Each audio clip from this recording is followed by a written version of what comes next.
Le grand journal de Canal+, avec Ariane, Laurent et Frédéric.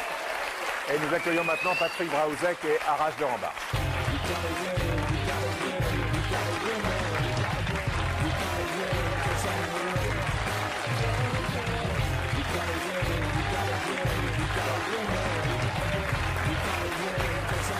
Bonsoir. Patrick Braouzek, député communiste de Seine-Saint-Denis. Vous êtes élu de la Seine-Saint-Denis depuis 83. Vous y êtes arrivé comme instituteur en 71, c'est ça? Donc vous connaissez bien Bravo. La Seine-Saint-Denis. Oui, merci. Arash de Rambarch, vous êtes membre du Conseil national de l'UDF. Vous avez habité dans une cité à Courbevoie. Absolument. Vous connaissez le monde de la banlieue aussi. Vous êtes l'un de droite, l'autre de gauche. On va tout de suite écouter le petit papier de Bruno Donnet. Donc j'ai commencé avec vous, Arash de Rambarch. Vous êtes de droite. Est-ce que vous pensez que le pouvoir de droite fait ce qu'il faut? En ce moment, on est dans une caricature totale. Même si ce sujet est une caricature. Je vais vous dire pourquoi. Parce qu'insulter les jeunes de racaille, moi, je suis un petit peu choqué. Je vous dis sincèrement, je soutiens Nicolas Sarkozy dans beaucoup de ses actions. La discrimination positive, le droit de vote aux immigrés au niveau local. Mais parfois, faut modérer un petit peu ses propos. On est sur une poudrière. Je me rappelle de certains films comme Ma cité va craquer ou La haine. Certains artistes parlaient déjà de cette situation-là. Personne ne réagit aujourd'hui, à gauche comme à droite. J'entends hier le président de la République qui me fait une thèse, antithèse, synthèse, mais je n'avais pas besoin de lui pour comprendre la situation actuelle. L'égalité des chances, la justice, certes, mais ces gens-là, on leur demande quoi? Depuis le début, depuis ces jeunes-là, on leur donne aucun rêve, on leur demande des obligations, on leur demande des devoirs. Mais ils sont où les droits de ces jeunes-là? Et moi, je suis de droite, monsieur Denisot. Mais pourtant, aujourd'hui, même si je condamne les délits, je condamne ces crimes, je les comprends. Je les comprends. Et ça va aller de mal en pis. Ça va aller de mal en pis. Je suis très grave. Vous les comprenez, mais vous ne les cautionnez pas. Je ne cautionne pas. Je ne cautionne pas. J'appelle au calme, évidemment. Mais je les comprends. Et je sais que ça va aller de mal en pis. Parce que ce que je demande, si vous me permettez juste de terminer là-dessus, ce que je demande, et tout de suite, c'est que les hommes politiques aillent dans les cités, dans ces zones, entre guillemets, comme certains les appellent, la Tchétchénie pour les Russes et le Vietnam pour les Américains, qu'on aille sans caméra à minuit, et pas à minuit non plus, qu'on aille discuter avec ces jeunes, sans caméra, et qu'il y ait un rapport humain, qu'on remette la police de proximité. Je suis de droite, et ben je suis pour la police de proximité, qu'il y ait un dialogue qui s'instaure. On a tout coupé en ce moment. Il ne faut pas répondre à la violence par la force. Et vous pensez qu'aujourd'hui c'est faisable, ça? Si demain des politiques vont, comme vous dites, sans caméra, dans les banlieues, qu'est-ce qui se passera? Il y a des politiques qui y vont depuis un certain temps. Vous y êtes depuis 20 ans. Et qui continuent à y être, y compris la jour et nuit. Et quand vous proposiez qu'on y aille à minuit sans caméra, il faut savoir qu'il y a aujourd'hui dans toutes les banlieues de France, et pas que dans les banlieues, parce que Pau c'est la banlieue de rien du tout, et Rennes non plus, ce sont des villes. Donc dans des quartiers populaires de ces villes, il y a des élus qui s'y rendent pour discuter justement avec les jeunes et pour trouver des solutions aux problèmes posés. Je ne sais pas si vous êtes de droite, mais en tout cas, les propos que vous tenez pour la... C'est pas une histoire de droite, monsieur. Justement, pour une grande peur, c'est pour ça que je dis, je ne sais pas si vous êtes de droite. Pas de caricature. Sur cette question-là, pas de pour gauche, pas de droite. Monsieur le député, s'il vous plaît, pour une fois que j'ai la parole... Pour une grande part, je partage à la fois l'analyse que vous faites et les propos du ministre de l'Intérieur. Parce que quand on est ministre, et notamment ministre de l'Intérieur, il y a des propos qu'on ne peut pas tenir. Et c'est grave. C'est grave parce que ça allume les incendies. Et c'est vrai que l'assimilation, la stigmatisation, le fait de généraliser des situations qui sont des situations marginales dans les cités ne permet pas un vrai dialogue. Et il y a des jeunes, mais aussi des moins jeunes. Moi, j'ai fait hier une réunion avec les associations de la communauté d'agglomération que je représente. Il y avait 200 à 300 personnes. Et ben, la condamnation de ces paroles était unanime, y compris de gens de 50 ou 60 ans qui vivent au quotidien ces situations. Ce n'est pas vraiment le problème de fond, ça contribue certainement. Pas le problème de fond. Le problème, vous qui êtes élu de la Seine-Saint-Denis depuis plus de 20 ans, vous consacrez votre vie à ça. Est-ce que vous ne sentez pas, il n'y a plus d'histoire de gauche et de droite, je crois, à l'heure qu'il est sur ce sujet, en tout cas vu l'urgence. Après, le débat reviendra. Mais est-ce que vous n'êtes pas, vous aussi, désemparé?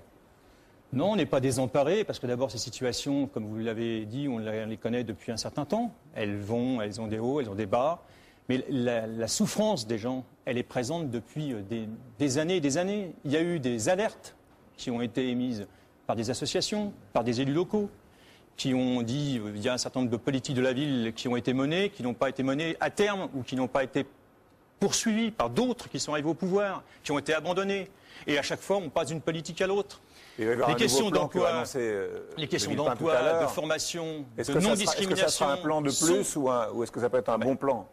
J'attends, on va bien voir ce que va dire le Premier ministre ce soir. Moi, je ne juge pas a priori ce qu'il va dire. Je vais d'abord l'écouter. Ce qui est sûr, c'est qu'on ne pourra pas s'en sortir avec des mots et des intentions. Il va falloir des volontés politiques profondes.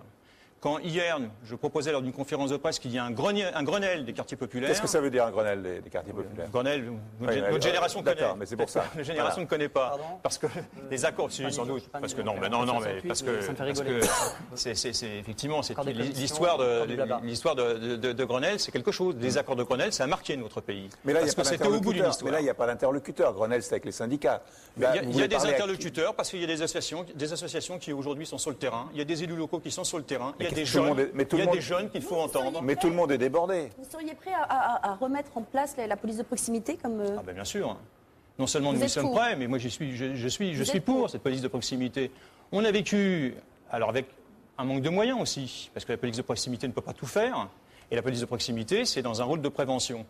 Il faut des moyens aussi pour la police d'investigation, la police judiciaire. Il faut aussi des moyens de protection judiciaire à l'enfance, de protection judiciaire à la jeunesse. Quand vous n'avez plus aujourd'hui d'éducateurs de quartier, d'éducateurs spécialisés en direction de cette jeunesse qui est en difficulté, ben vous avez aussi les résultats que l'on connaît aujourd'hui.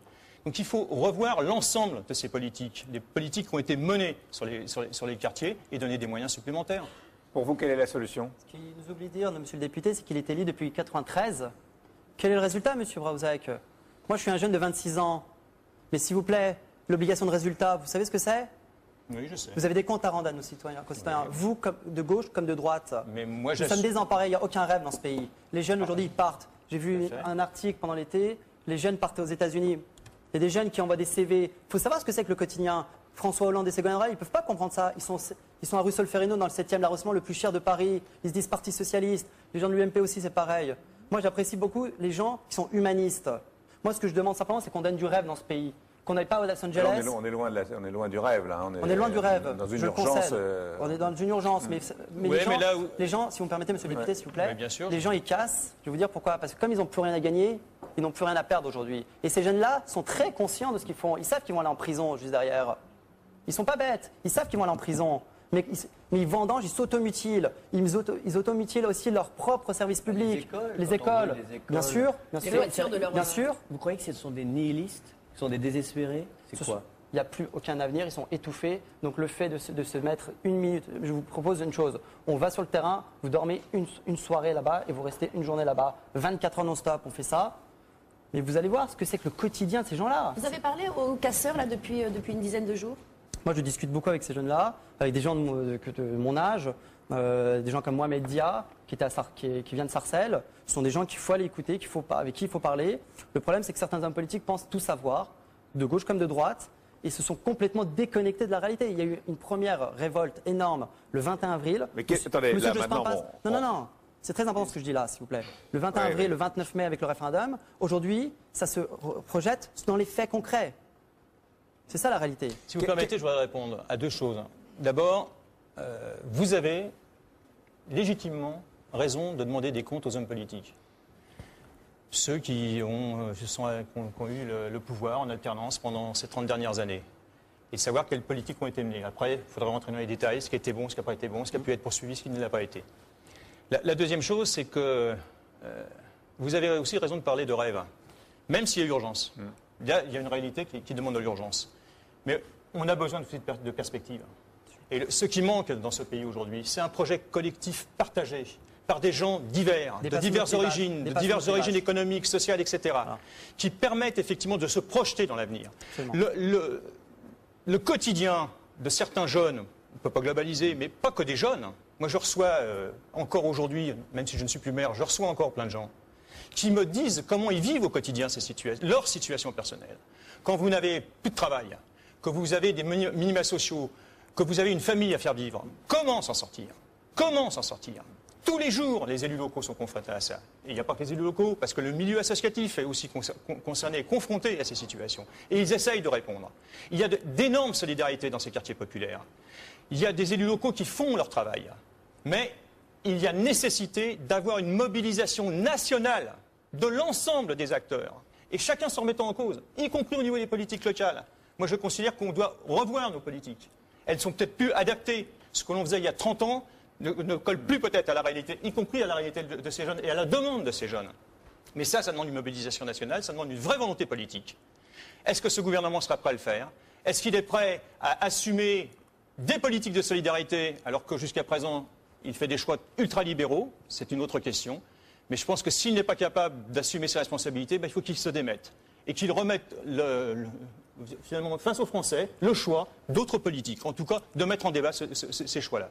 Merci beaucoup. On va passer au petit journal de l'actu avec Yann Barthès et on va parler d'un bouquin qui est en droite ligne avec le débat que l'on vient d'avoir. À tout de suite. Si vous pouviez me lire un extrait chacun, à tour de rôle.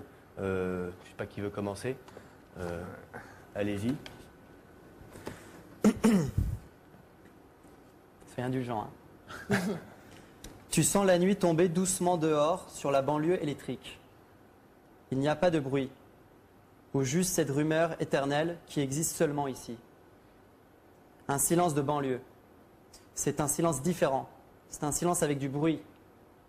Écoute le silence bruyant et ferme les yeux. Voilà, c'est pas mal.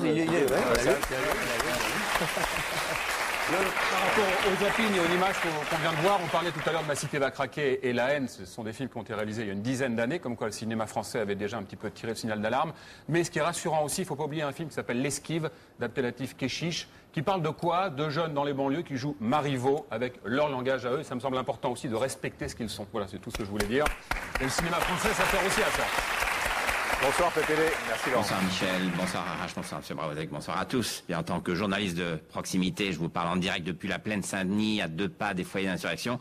Comme vous pouvez l'entendre, c'est assez calme pour l'instant, mais par précaution, j'ai quand même rentré mon scooter dans le studio. Merci Yves Lecoq, on retrouve à -5 avec les Guillaume comme chaque soir après la météo. Demain, je vous le dis tout de suite, ce sera une spéciale Johnny Hallyday. Johnny sera sur le plateau de 19h10 à 20h50. Merci beaucoup Patrick Braouzek et Arash Derambach d'être venus sur ce plateau pour témoigner. Dans quelques instants à 20h09, une spéciale avec Ariane, Laurent, Frédéric. Deuxième page spéciale avec Jodie Foster qui est extrêmement rare sur les plateaux de télé. Ce sera à 20h09, elle arrive. On l'accueillera dans quelques instants. Merci, à tout à l'heure.